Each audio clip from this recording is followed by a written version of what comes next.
Huang Zhonghee woke at 5 a.m. The old house creaked in the cold wind as she touched her aching knees. At 68, she had rarely left this home, where she'd lived for 46 years since marrying at 22. The two-room house with its small kitchen had been her entire world. She prepared her simple breakfast: miso soup with radish, tofu, and scallions, reheated rice. Living alone, her meals were modest but carefully prepared. A knock interrupted her morning routine. Kim, the local real estate agent, stood at her door with documents and a calculator. "Good morning. Could we talk about something important?" She led him to the living room, where he launched into his pitch about redevelopment, compensation and soaring property values due to the planned resort construction. "Where will you move when you receive the compensation?" he asked. "I haven't thought about it yet. I could show you some nice new apartments with elevators and proper heating." Zhonghee gazed toward the distant sea, listening to the familiar sound of waves she'd heard for 46 years. After Kim left, she sat alone contemplating the number 4.8 billion won. When the compensation official had told her this figure days earlier, she couldn't believe it. Her lifetime savings barely reached 10 million won. Her eldest son, Min-soo in Seoul, struggled with his small business. Her daughter, Yoon Young in Busan, worked part-time jobs while raising two children on her husband's insufficient income. Zhonghee knew their hardships but could barely help on her meager pension. She remembered when her husband Yong-soo never returned from the sea. At 26, left with two young children, she'd started selling fish at the market. Despite initial skepticism from customers, she persisted, waking at 3 a.m. to select the freshest catch. Eventually, regular customers came from far away, praising Zhonghee's freshest fish. Years of crouching and lifting had damaged her knees, forcing her to quit. Now she survived on 60,000 won monthly from national and basic pensions. Min-soo called at lunch. "Mom, how are you? Have you heard about the neighborhood redevelopment?" She hesitated, then answered vaguely, "I've heard talk, but nothing's confirmed yet. The compensation should be substantial, right? If you receive it, would you consider moving to Seoul? Living alone there? I haven't thought about it. We'll discuss it when the time comes." That evening, Yoon Young called with similar questions and expectations in her voice. Zhonghee remained evasive about the exact amount. That night, unable to sleep, she thought about the 4.8 billion won. It could solve all her children's problems instantly, but she worried money might change their family relationships. She remembered her poor but harmonious childhood, her happy early marriage despite their poverty. The next morning, she walked through the neighborhood, meeting her neighbor Kim Soon-bun, who shared similar concerns about the sudden wealth. At the seaside, watching waves and seagulls, she wondered how long this scenery would remain. Redevelopment would transform everything, scattering longtime neighbors. At home, she looked through old photo albums. Wedding pictures, children's school photos, all memories created in this house. At the barbershop, the owner, Park, shared her uncertainty about leaving after 40 years. That evening, watching the sunset paint the sea red, Zhonghee made one decision. She wouldn't tell her children the exact compensation amount yet. She wanted to see their true intentions, whether they loved her genuinely or were motivated by money. Lying in bed, she contemplated her final winter in this old house, the 4.8 billion won weighing on her mind as she waited for tomorrow. Han Do-yoon woke at 7:30 a.m. in his luxury Gangnam villa. The 35-year-old IT manager checked his iPhone while sunlight filtered through Italian curtains. His wife Jin Young, 33 and elegantly dressed even in the morning, announced their 5-year-old daughter Soo-ah was still sleeping. After showering in their spacious bathroom with German fixtures and Italian tiles, Do-yoon selected an Italian suit, German shoes, and Swiss watch, everything befitting his status. At breakfast, Jin Young served fresh salad, toast, and coffee while discussing the day's schedule. "I have an executive meeting this morning and a project presentation this afternoon. I'll be late," Do-yoon explained. declining to attend Sua's kindergarten event. When Sua emerged wanting a hug, Do-yoon avoided her embrace to protect his suit, promising to hug her that evening instead. Driving his luxury import car to work, Do-yoon recalled yesterday's news from his college friend, Kim Chul-min, who worked in real estate investment. That neighborhood where your mother lives, they're building a major resort there. The compensation could be huge. These cases often hit jackpot these days. This sparked Do-yoon's interest more in potential benefits than his mother's welfare. During lunch, Chulmin called with more details. The compensation could reach several billion won per house. Do-yoon was shocked. That old house becoming worth billions seemed unbelievable. That afternoon, Do-yoon called his mother, realizing it had been over 2 months since their last conversation. "Hello, Mom. How are you feeling?" "Getting by. My knees hurt, but it's manageable." "Are you seeing doctors, taking medicine?" "Sometimes. The medicine costs are a bit burdensome." Do-yoon felt momentary guilt, but didn't offer financial help. "Have you heard about the redevelopment?" "Yes, but nothing's confirmed yet." "How much compensation are they offering?" Jong-hee hesitated. "It's not determined yet. They'll inform us when it's decided. Please let me know when it's confirmed. Call if you need any help." After discussing work and family briefly, Do-yoon ended the call, feeling both guilty about the long gap and curious about the compensation. That evening, he told Jin Young about the conversation. She showed interest in both the compensation amount and its implications. The next afternoon, Jin Young's mother, Park Hwa-young, visited. The 65-year-old, married to a successful businessman, arrived, carrying expensive designer bags and wearing luxury clothing. While spoiling her granddaughter Sua with branded children's clothes, Hwa-young subtly probed about the mother-in-law's situation. "When did you last see your mother-in-law?" "It's been a while. Do-yoon's been too busy to visit. She must be lonely living alone." When Jin Young mentioned the redevelopment news, Hwa-young's eyes sharpened.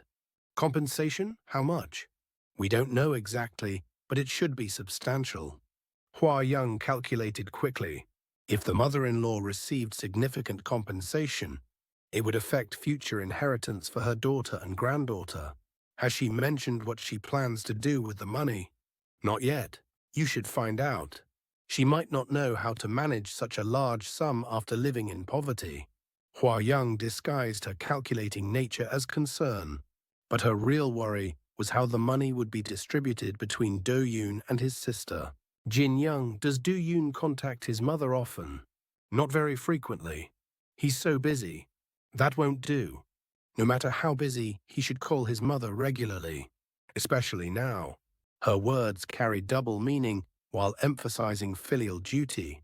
She actually wanted Do-yoon to maintain close relations for favorable inheritance positioning.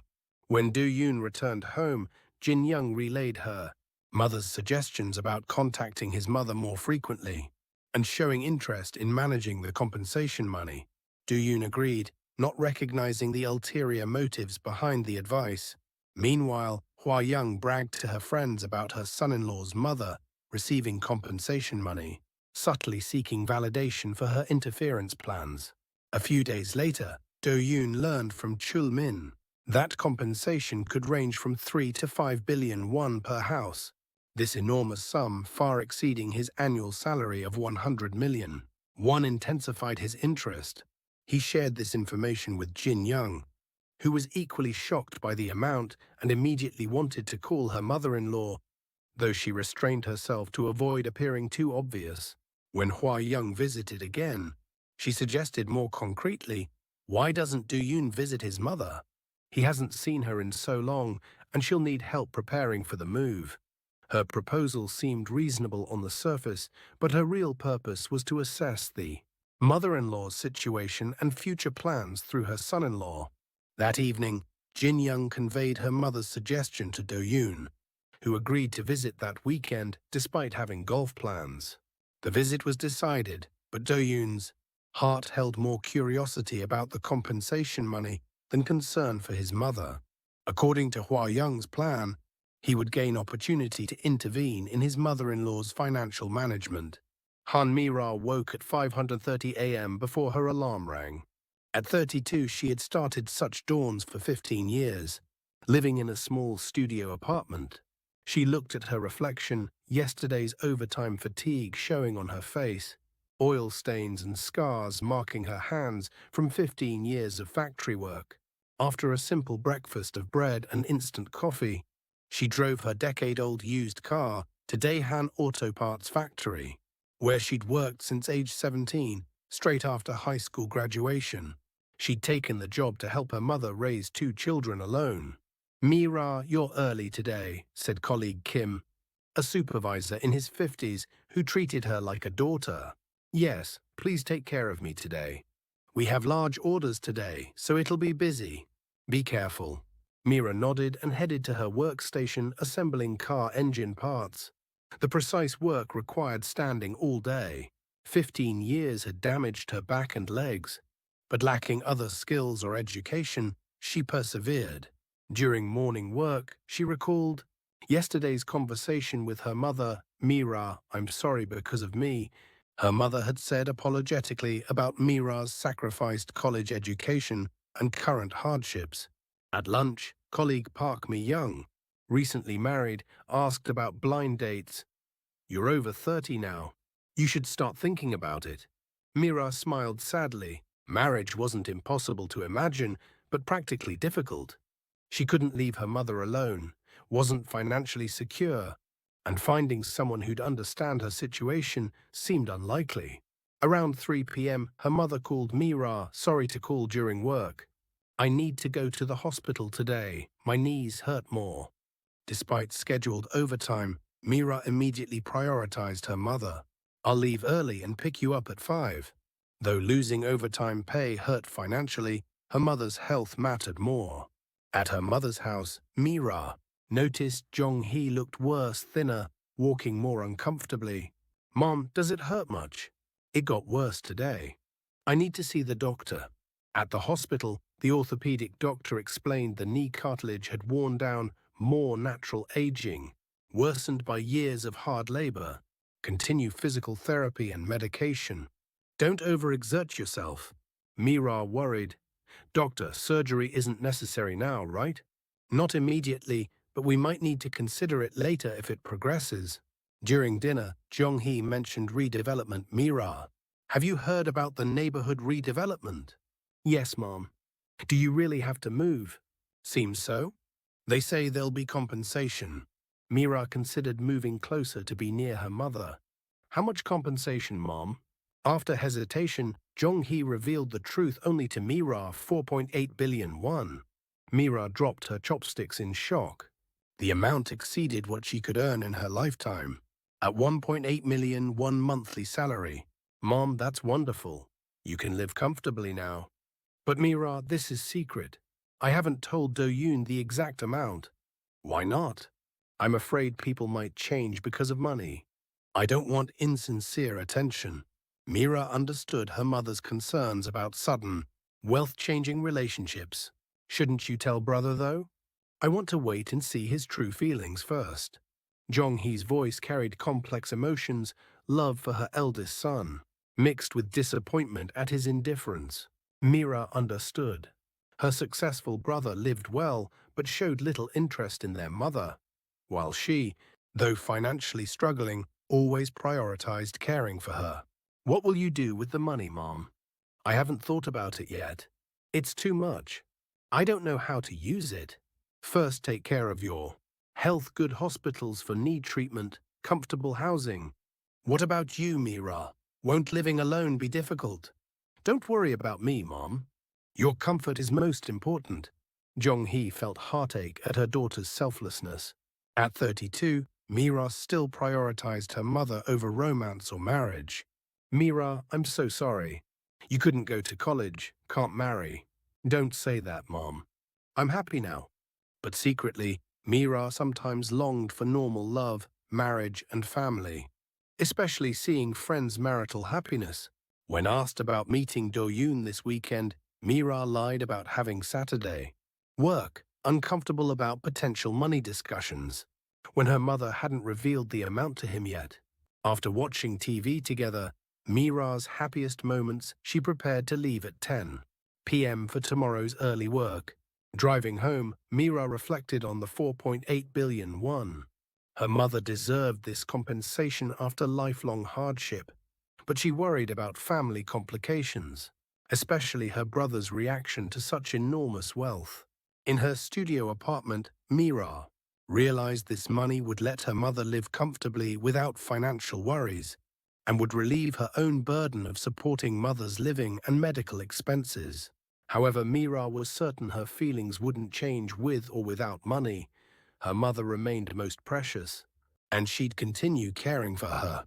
Meanwhile, Jong-hee sat alone, realizing something more valuable than 4.8 billion won existed: Mira's sincere love. Money could disappear, but her daughter's heart was eternal. She also thought about Do-yoon's successful but lacking maternal attention. While perhaps due to busy lifestyle, it still hurt. As night deepened, Jong-hee organized her complex feelings: pride yet disappointment toward Do-yoon, gratitude yet guilt toward Mira. Both were precious children, but she increasingly wanted to confirm their sincerity before this enormous sum, hoping to see Do-yoon's genuine love matching Mira's devotion. Hwang Jong-hee woke at 5 a.m. and took the bus to Seoul. With the 4.8 billion won compensation confirmed, she wanted to tell her son personally. She brought hometown specialties: dried fish, kimchi, and homemade side dishes in a large bundle. After 4 hours, she reached Gangnam's luxury villa complex. The tall, glamorous buildings reminded her of Do-yoon's success, yet puzzled her about his indifference. Jin Young answered the intercom with surprise. "Mother, you didn't call ahead." "Sorry. Is Do-yoon home?" "He's on business until tomorrow." Jin Young emerged wearing a neat dress, her expression showing more annoyance than welcome at Jong-hee's worn coat and shoes. "Why come so suddenly, without notice?" Jin Young's tone mixed embarrassment with irritation. "Suah was at kindergarten." Jong-hee felt self-conscious, carrying the large bundle as Jin Young frowned at it. "What did you bring so much of?" "Dried fish, kimchi, side dishes. Thought you'd like them." Jin Young's response was lukewarm. She disliked the salty, unhygienic-seeming foods, usually discarding them secretly. Inside, Jong-hee was amazed by the expensive furniture, large TV, and luxury items worlds apart from her shabby home. Then Park Hwa-young entered with designer bags and expensive coat, stopping upon seeing someone unfamiliar. "Who is this?" Hwa-young's voice carried surprise and subtle judgment. After introductions, Hwa-young openly mocked. "Still wearing such clothes these days?" Her condescending tone made Jong-hee blush. While drinking tea, Hwa-young signaled Jin Young, who asked any special reason for today's visit. Jong-hee hesitated about mentioning the 4.8 billion. Given their attitudes, "Just wanted to see you and Suah." Hwa-young interrupted rudely, "You didn't come for money, did you? Many elderly ask children for money these days. Since our son-in-law succeeded, people shouldn't burden him." This shocked Jong-hee. They clearly saw her as someone begging for money. "I'm not here for that reason." "Good. Parents shouldn't burden independent children. I never do that to my daughter." Hwa-young flaunted her superiority while interrogating about Jong-hee's pension, 60,000 won monthly. "How do you live on that?" "That's less than our monthly electricity bill." When asked about redevelopment, Jong-hee deliberately remained vague, curious about their reactions. Hwa-young dismissed it. "Rural redevelopment? Maybe few million at most. Don't expect much from such old houses." Suah returned from kindergarten, genuinely happy to see grandmother. But Jin Young rejected the gifts. "Don't give Suah those things. She only eats organic products." At lunch, Jin Young served only instant noodles with egg, while Hwa-young didn't eat, claiming outside plans. Jong-hee's homemade foods were ignored.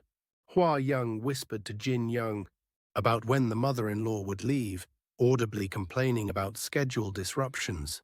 That afternoon, they speculated Jong-hee came seeking financial help. agreeing to refuse firmly.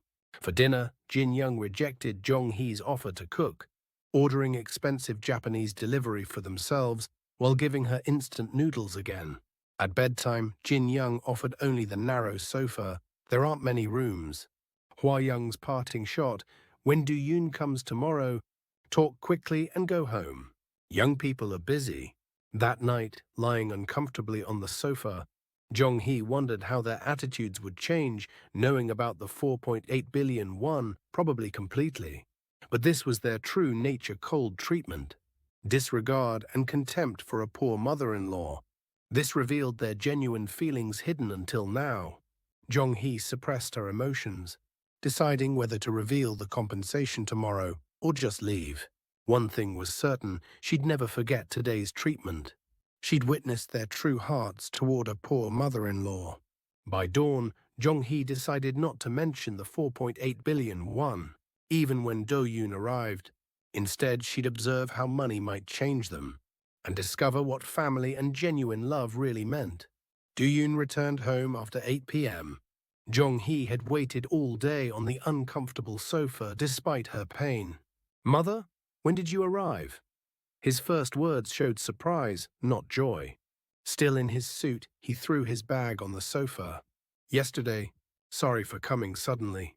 "Why didn't you call?" "You knew I was on a business trip." Do Yoon's tone carried irritation. Returning from a difficult trip to find his mother there felt burdensome. Jin Young emerged from the kitchen. "She's been here since yesterday. Seems she came about redevelopment." "Redevelopment? What's so urgent about that?" Hua Young interrupted. "Do Yoon, your mother's lonely living alone. Why not bring her to Seoul after settling the rural house?" Her suggestion had ulterior motives. Managing the mother-in-law's assets would be easier in Seoul. Do Yoon worried about costs. Seoul housing is expensive. She could sell the rural house, plus the redevelopment compensation. Jong Hee smiled bitterly. Their interest was only money. "How much compensation are they offering, mother?" Do Yoon asked directly, his eyes showing keen curiosity. "It's not confirmed yet. Roughly? My friend in that business says it should be substantial." Do Yoon pressed persistently. Jong Hee found this unfamiliar. Her usually indifferent son suddenly active when money was mentioned. Hua Young joined in. "Mother, you can't decide such important matters alone. You need to consult your son. These days, scammers target elderly people with investment schemes." She assumed the mother-in-law couldn't manage money properly. Do Yoon agreed. "She's right, mother. When you get money, consult me. I can find good investments." "Investment? Cash loses value these days. You need to invest in real estate or stocks to grow money." Jong Hee felt chilled hearing her son already planning how to spend her money. All three pressured Jong Hee about money management before she'd even revealed the exact amount. When Sua asked if grandmother would stay tomorrow, Jin Young quickly stopped her. "Grandmother's busy. You have kindergarten." The child's tantrum was quickly suppressed, leaving Jong Hee sad about missing time with her granddaughter. Late into the night, the three continued discussing money management, as if Jong Hee's money was theirs to control. Finally, Jong Hee couldn't bear it. "Everyone stop." Her firm voice surprised them. "I'll handle my own money. Don't worry. Mother, we're trying to help." "Help? Really?" Jong Hee recalled the past too. Days mocked clothing, instant noodles, sleeping on the sofa. "Why didn't you help before? When I struggled on 600,000 won monthly, you showed no interest. Now suddenly you want to help because of compensation money." The three were speechless. "I've had enough. I don't want to hear more." That night, Jong Hee tossed sleeplessly, hurt more by her son's character than the uncomfortable sofa. At 4 a.m., she quietly packed to leave. But Do Yoon woke up. "Mother, where are you going?" "Home." "At this hour? It's dangerous." When Do Yoon asked if he'd offended her, Jong Hee saw a chance for genuine reconciliation. "Do Yoon, do you know who your mother is?" "How I lived. Raising you how I live now." Do Yoon was flustered by the sudden questions. "You said I suffered a lot. But when did you ever show real interest in your suffering mother? Just formal calls every few months until redevelopment news. Then sudden interest in money management. Jong-hee pulled out documents. Redevelopment compensation is 4.8 billion won. Do-yoon's eyes widened. An unimaginable sum. I saw how you treated me before knowing this amount: instant noodles, sofa, sleeping, mocking my clothes. And how you changed hearing about 4.8 billion. Mother, it's not like that. It is. You're only interested in a wealthy mother-in-law, not a poor one. Jong-hee returned the documents to her bag. I've decided. This money goes to someone who truly loves and cares for me. Mira? Do-yoon was shocked. Mira? My sister? Yes. Mira treats me the same with or without money. Daily calls, hospital visits, giving me allowance from her tight budget. But mother, I also…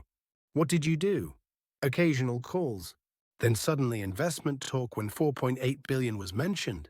Do-yoon had no response. Now I know who real family is. People who don't change regardless of money, that's true family. Despite Do-yoon's attempts to continue talking, Jong-hee left without looking back. In the elevator, she wrote in her notebook, 4.8 billion is compensation for my hardship. I'll leave it to someone who cherishes sincerity and affection, not greed. Mira, I'm sorry for taking your sacrifices for granted. On the first subway, watching Seoul's distant lights fade, she was certain this revealed who was real family versus those who only saw money. Do-yoon woke his wife. Honey, big trouble. Mother gets 4.8 billion but wants to give it all to Mira. Jin Young fully awakened. 4.8 billion? Really? Hua Young joined them, her face contorting upon hearing the amount. We can't lose 4.8 billion. We need to find a way. They discussed recovery methods all night, but it was too late. Jong-hee's heart had completely turned. At 6 a.m. on the bus home, Jong-hee felt liberated for the first time in years. The red morning sun seemed to herald a new beginning. She called Mira, apologizing sincerely and explaining everything. When they met at lunch, Jong-hee embraced her daughter deeply. Mira, you've suffered so much. Really suffered. Mother and daughter cried together, releasing years of accumulated emotions. From now on, it's my turn to live for you. Do whatever you want: university, marriage, dreams. I'll help with everything. That evening, Jong-hee shopped joyfully for Mira's favorite foods, preparing a feast like old times. Money doesn't make family hearts do. You're my real family, she told Mira. That night, Jong-hee slept deeply for the first time in years, having found something more valuable than 4.8 billion, one true family love. The sunrise over the sea marked not just a new day, but the beginning of a new life with her real family.